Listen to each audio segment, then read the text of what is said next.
वक्फ संशोधन बिल पर जाकिर नाइक का भड़काऊ बयान, कहा मुसलमानों की संपत्ति हड़पना चाहती है सरकार, मुस्लिमों को लड़नी चाहिए हक की लड़ाई। मुसलमानों को भड़काने का वीडियो हो रहा वायरल, अनाउंसमेंट के जरिए मुसलमानों से एकजुट होने की अपील, वक्फ संशोधन बिल को खारिज करवाने के लिए अनाउंसमेंट।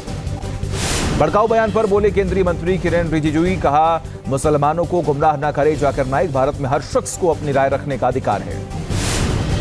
वक्फ संशोधन बिल को लेकर AIMIM चीफ ओवैसी ने भी भड़काया, बोले बाप दादाओं की कब्रों को छीन लिया जाएगा, वक्फ को लेकर झूठ बोल रहे बीजेपी के लोग। दिल्ली में अनुसंधान नेशनल रिसर्च फाउंडेशन की पहली बैठक, पीएम मोदी ने की बैठक की अध्यक्षता, साइंस एंड टेक्नोलॉजी की दिशा में बड़ा एक कदम। अमेरिका में राहुल गांधी का बड़ा बयान, बोले लोकसभा चुनाव नहीं थे निष्पक्ष, शिवराज सिंह का पलटवार, कहा देश की छवि खराब करने की कर रही है कोशिश। दिल्ली बीजेपी विधायकों की राष्ट्रपति को चिट्ठी, दिल्ली सरकार को बर्खास्त करने की मांग, संवैधानिक संकट का दिया हवाला, राष्ट्रपति ने MHA को भेजी विधायकों की चिट्ठी। हरियाणा के लिए आपने जारी की उम्मीदवारों की दूसरी लिस्ट, 9 और नामों का किया ऐलान, अब तक कुल 29 उम्मीदवारों की घोषणा कर दी गई। हरियाणा में आप और कांग्रेस के बीच गठबंधन की संभावना लगभग खत्म, सुशील गुप्ता बोले सभी 90 सीटों पर उम्मीदवार उतारेगी पार्टी। रांची पहुंचे असम के सीएम हेमंत बिस्वा शर्मा का बड़ा दावा, कहा हमारे संपर्क में कांग्रेस और झारखंड मुक्ति मोर्चा के कई विधायक। वक्फ संशोधन बिल पर जाकिर नाइक का भड़काऊ बयान, कहा मुसलमानों की संपत्ति हड़पना चाहती है सरकार, मुस्लिमों को लड़नी चाहिए हक की लड़ाई। मुसलमानों को भड़काने का वीडियो हो रहा वायरल, अनाउंसमेंट के जरिए मुसलमानों से एकजुट होने की अपील, वक्फ संशोधन बिल को खारिज करवाने के लिए अनाउंसमेंट। भड़काऊ बयान पर बोले केंद्रीय मंत्री किरेन रिजिजू, कहा मुसलमानों को गुमराह न करे जाकिर नाइक, भारत में हर शख्स को अपनी राय रखने का अधिकार है।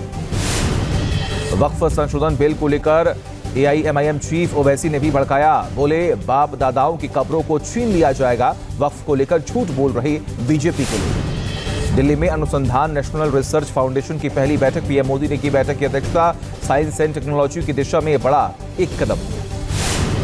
अमेरिका में राहुल गांधी का बड़ा बयान, बोले लोकसभा चुनाव नहीं थे निष्पक्ष, शिवराज सिंह का पलटवार, कहा देश की छवि खराब करने की कर रही है कोशिश।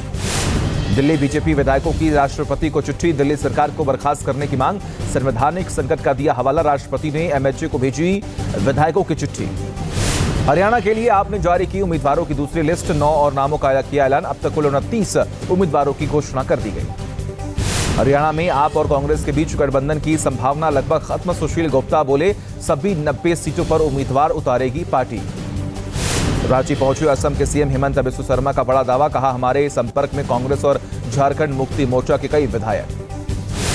न्यूज नेशन अब व्हाट्सएप पर खबरों की ताजा अपडेट के लिए न्यूज नेशन के इस QR कोड को स्कैन करें।